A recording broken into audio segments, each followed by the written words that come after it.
Hello guys, स्वागत है आपका विलेज वाली टीचर यूट्यूब चैनल पर। तो हाय, मैं हूं किरण शर्मा, आपकी विलेज वाली टीचर। हम प्रोसेस ऑफ समाजीकरण पढ़ रहे थे। प्रोसेस ऑफ समाजीकरण में हम दुर्खिम का और कूले का सिद्धांत पढ़ चुके थे और कुछ बेसिक जानकारी हमने जान ली थी कि समाजीकरण का हमारे जीवन में क्या रोल है। और शुरू में हमने जाना था कि बच्चा जब जन्म लेता है, बच्चा सिर्फ रुधिर हार्ड मास का बना एक पुतला होता है या लोथड़ा होता है। लेकिन जैसे जैसे बच्चे की एज बढ़ती है, बच्चा भाषा सीखेगा, समाज से इंटरेक्शन करेगा और धीरे धीरे जैसे ही वो परिवार में, नेबर में, विद्यालय में, स्कूल में जाएगा तो बच्चे का ऑटोमेटिक समाजीकरण शुरू हो जाता है।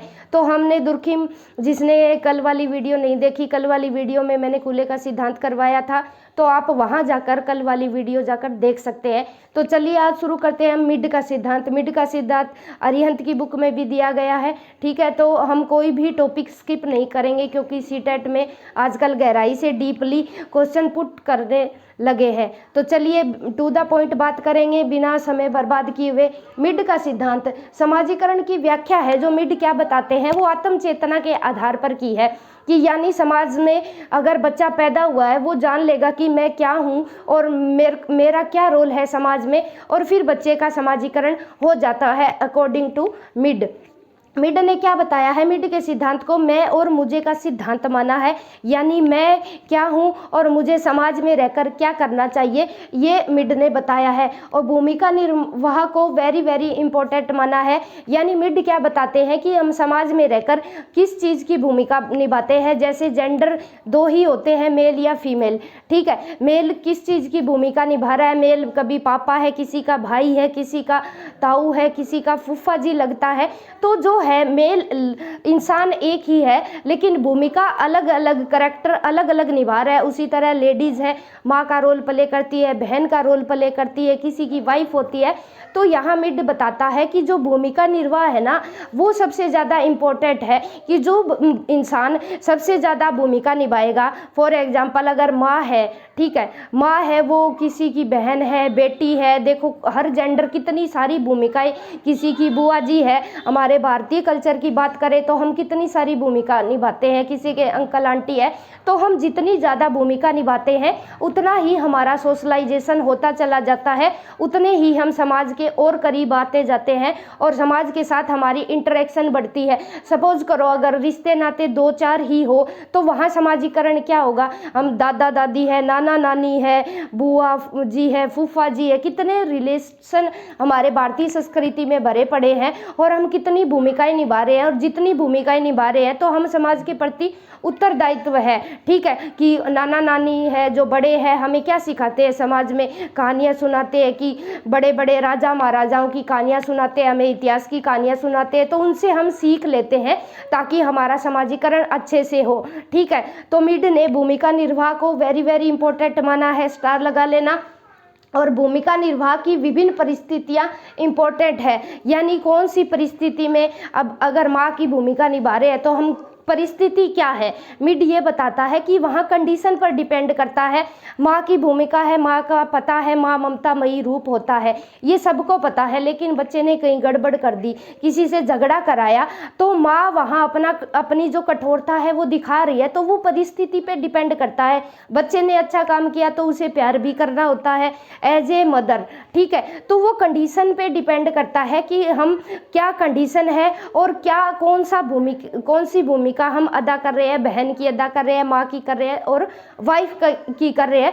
तो मिड ना भूमिका निर्वाह विभिन्न परिस्थितियों में बताया कि परिस्थितियाँ, जैसे ही परिस्थितियाँ चेंज होगी हमारी भूमिका चेंज हो जाएगी, ठीक है। कहीं हम एज ए टीचर काम करते हैं तो घर पे हमारा अलग है, किसी की बहू है, किसी की बेटी है। तो जैसे ही कंडीशन चेंज हुई हमारा जो भूमिका है वो चेंज हो जाती है और उसी भूमिका के तहत हम आगे बढ़कर काम करते हैं, ठीक है। तो यही मिड बताते हैं, मैं और मुझे का सिद्धांत बोला गया है। भूमिका निर्वाह यानी रोल प्ले हम किस चीज़ का कर रहे हैं समाज में रह के और अलग अलग कंडीशंस में क्या क्या रोल निभा रहे हैं, ये इस चीज़ पर डिपेंड करता है। तो यहाँ क्या है, मिड क्या बताते हैं कि बालक धीरे धीरे समझने की कोशिश करता है कि वो जैसी बातें कर रहा है और जैसा व्यवहार कर रहा है उसका समाज पे क्या इफेक्ट पड़ रहा है। अगर बच्चा प्यार से बातें कर रहा है तो समाज में उसका क्या इफेक्ट है, अगर झगड़े या गुस्से में बातें कर रहा है तो उसकी बातों और उसका जो बिहेवियर है उसका समाज पर क्या इफेक्ट पड़ रहा है, यहाँ बालक जानना धीरे धीरे शुरू करने लगता है। अकॉर्डिंग टू एज, इसी के साथ समय का विकास प्रारंभ होता है। यहाँ बच्चा क्या जानता है कि मैं कौन हूँ, इसका विकास डेवलपमेंट शुरू हो जाता है। ठीक है, मिड बताते हैं ये बालक लोगों के व्यवहारों का अनुकरण करने लगता है, धीरे धीरे समाजीकरण की गति बढ़ने लगती है। जैसे बालक क्या है, टीचर को देखेगा, टीचर जैसी बहुत करते हैं बच्चे, मम्मी पापा की एक्टिंग करते हैं, टीचर की एक्टिंग करते हैं, खुद अध्यापक बन जाएंगे, टीचर बन जाएंगे, और 2-4 बच्चे हैं जो उसके पीयर ग्रुप के हैं, दोस्त हैं, उनको बोलेंगे कि तुम स्टूडेंट हो, मैं तुम्हारा टीचर हूँ। और जैसे वो टीचर को करते देखता है, प्यार करता है, पढ़ाते देखता है, मेरी टीचर ऐसे बात करती है, मेरी मम्मी ऐसे बात करती है, तो बच्चा धीरे धीरे उन अनुकरण दोहराता है, इमिटेशन करता है टीचर के व्यवहार को, माता पिता के व्यवहार को, और वो इमिटेशन करते करते समाज में एक अच्छा नागरिक बन जाता है, अगर वो अच्छी चीज़ें देख रहा है तो समाज में। ठीक है, मैं की भावना विकसित होने लगती है, धीरे धीरे मैं कर्ता की स्थिति में आने लगता है। यानी मिड क्या बताते हैं कि मैं कर्ता की स्थिति में, कि मैं करता हूँ।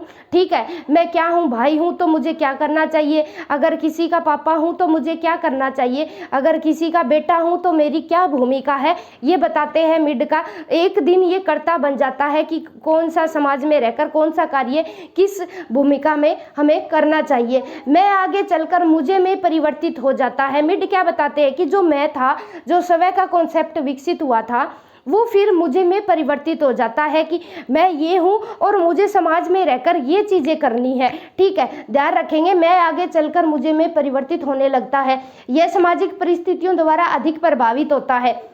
ठीक है, समाज में जैसी परिस्थितियां हैं वो प्रभावित करेगी ही करेगी। अच्छी है तो अच्छाई वाली प्रभावित करेगी, अगर बुरी है तो बुरी वाली प्रभावित करेगी। समाज की परिस्थितियां प्रभावित करेगी ही करेगी।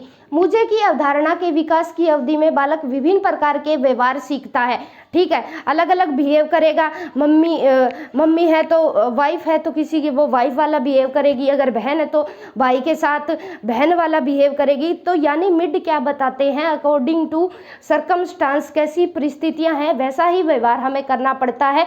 और मैं जो कंसेप्ट हुआ था या बच्चे का, मैं कौन हूँ, और फिर धीरे धीरे मुझे में परिवर्तित होता चला जाता है जैसे जैसे समय बढ़ता है। मुझे की अवधारणा के विकास की अवधि में बालक विभिन्न प्रकार के व्यवहार सीखता है, ये हम पढ़ चुके हैं। और फिर मिड क्या बताते हैं कि मैं और मुझे एक दूसरे के पूरक है। ठीक है, जब तक मैं का कंसेप्ट है ये बच्चे में नहीं बन जाता, मैं का कंसेप्ट नहीं बन जाता बच्चे में, तो मुझे नहीं सीख सकता।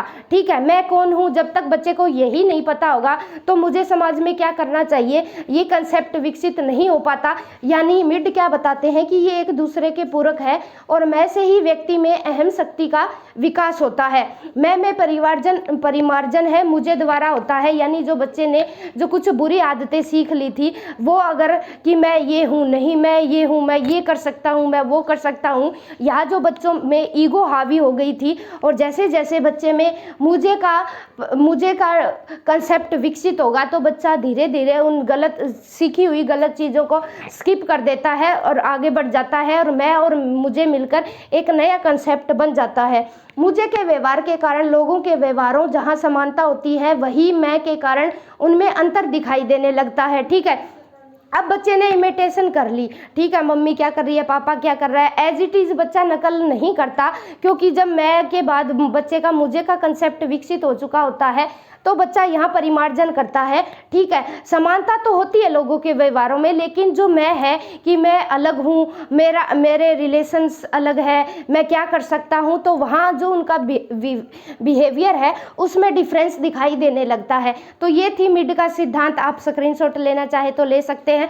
फिर हम पढ़ेंगे समाजीकरण की प्रक्रिया में कौन कौन सी चीज़ें, एक वीडियो और आएगी, समाजीकरण का टॉपिक हमारा खत्म हो जाएगा। उसके बाद हम बुद्धि का कंसेप्ट पढ़ेंगे, बुद्धि के कंसेप्ट में हार्वर्ड गार्डनर के बारे में पढ़ेंगे। ठीक है, वहाँ से लगभग क्वेश्चन पूछे जाते हैं, तो पहले कोशिश करेंगे कि वो चीज़ें रिकवर करें जो सबसे ज़्यादा चीज़ें पूछी जाती है। बुद्धि का सिद्धांत पढ़ेंगे, समाजीकरण की एक वीडियो और आएगी, उसमें यहाँ हमारा समाजीकरण का प्रोसेस है जो वो ख़त्म हो जाएगी। अगर अगर हमारे चैनल पर आप नए हैं तो हमारे चैनल को सब्सक्राइब कर ले और बेल आइकन प्रेस कर दे, ताकि जैसे ही वीडियो अपलोड हो आपके पास तुरंत नोटिफिकेशन आ जाए और आप किसी भी चीज़ से वंचित न रहे। और जो सीरियसली जो बच्चे हैं जो सीटेट के लिए सीरियस होकर तैयारी कर रहे हैं, और मैं मान रही हूँ कि आप हैंड रिटन नोट्स भी बनाते होंगे और साथ साथ स्क्रीनशॉट लेते चलिए, क्योंकि खुद का लिखा हुआ हमेशा जल्दी रिकैप करने में आसानी होती है। तो thanks for watching, bye bye, धन्यवाद। कल मिलते हैं समाजीकरण